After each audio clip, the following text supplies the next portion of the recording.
بسم اللہ الرحمن الرحیم۔ ایک عجیب جملہ ہے جو آج میری نظر سے گزرا، ایک کتاب میں ہے۔ کتاب کا نام ہے اللہ سے دوستی کر لو، اللہ سے دوستی کر لو۔ اللہ ولی الذین آمنوا، اللہ تو سے ایمان والوں کا۔ تو اللہ سے دوستی کس طرح کر لے؟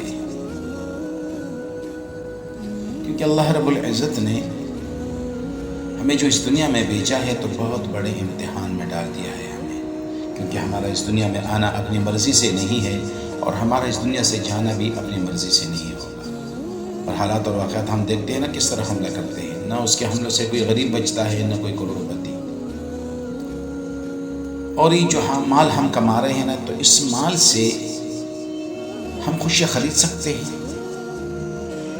اگر مال سے کوئی خوشی خرید سکتا تو مالداروں کے گھروں میں کبھی آہ و فغان نہ ہوتی، چیخ و پکار نہ ہوتی، غم نہ ہوتا، تکلیف نہ ہوتی، پریشانی نہ ہوتی، ہمیشہ کے لیے ان کے اندر سکون ہوتا، آرام ہوتا، خوشی ہوتی۔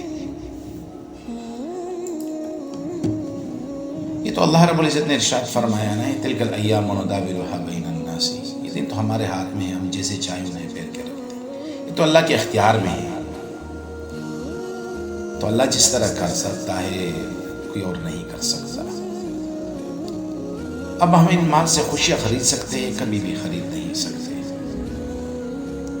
یہ تو اللہ کے اختیار میں ہے۔ میں نے بتلا دیا کہ بھئی اللہ چاہتا ہے کسی کو ہنسا دے، اللہ چاہے کسی کو رلا دے، اللہ کسی کو غم نصیب کر دے، اللہ کسی کو خوشی نصیب کر دے، اللہ کسی کو غموں سے دوچار کر دے، پریشانیوں سے دوچار کر دے، رنج و الم میں مبتلا کر دے۔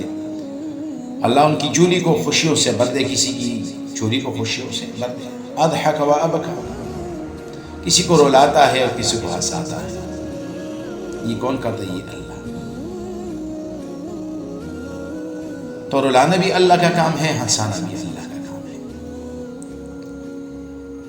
تو میرے دوستو، جو ہماری زندگی ہے نا، اس زندگی میں ہم اللہ سے دوستی کریں اور اللہ کے غیر کو اپنے دلوں سے نکال دیں۔ جب ہم اللہ سے وفا نہیں کرتے اور مال و دولت اور دنیا کے پیچھے بھاگ رہے ہیں تو یہ خوشی تو نہیں لا سکتے۔ تو جس گھر میں دین ہوگا وہ گھر خوشحال ہے، چاہے وہ چھوٹا خاندان ہے، چاہے وہ بڑا خاندان ہے، چاہے وہ فقیر ہے، چاہے وہ مالدار ہے۔ تو جس گھر میں دین ہوگا تو اس گھر میں کیا ہوگا؟ خوشی ہوگی۔ اور جس گھر میں دین نہیں ہوگا وہ گھر کیا ہے؟ وہ جہنم ہے۔ وہ کیا ہے؟ وہ جہنم ہے۔ تو کوشش کر لیں کہ ہم اللہ کو راضی کر لیں۔ اللہ کو راضی کس طرح کر لیں یہ تو آپ کو بھی پتہ ہے، کیونکہ ایک ایسا دن آنے والا ہے نا کہ ہر بندہ کہے گا، ہر انسان کہے گا نفسی نفسی نفسی نفسی نفسی، میں بچ جاؤں، دوسرا اپنا کام کر لے۔ یوم یفر المرء من اخیہ وامہ وابیہ وصاحبتہ وبنیہ لکل امرئ منہم یومئذ شأن یغنیہ۔ تو ہم کوشش کر لیں کہ ہم اللہ کو راضی کر لیں اور یہ دنیا سے ہم بے رغبتی اختیار کر لیں، دنیا سے بے رغبتی اختیار کر لیں۔ تو فرماتے ہیں کہ قیامت کے دن کچھ لوگ عذر پیش کریں گے، امیری، غریبی، بیماری، غلامی۔ تو اللہ اپنے نیک بندوں کو بلائیں گے، ان میں امیر بھی ہوں گے، غریب بھی ہوں گے۔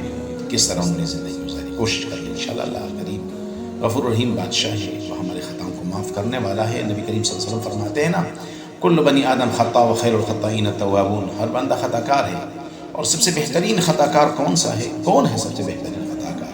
جو جلد توبہ کرنے والا ہے۔ تو ہم جلد از جلد توبہ کر لیں، اللہ کو راضی کر لیں، اللہ سے دوستی کر لیں۔ جزاکم اللہ خیر، احسن الجزاء۔ السلام علیکم ورحمۃ اللہ۔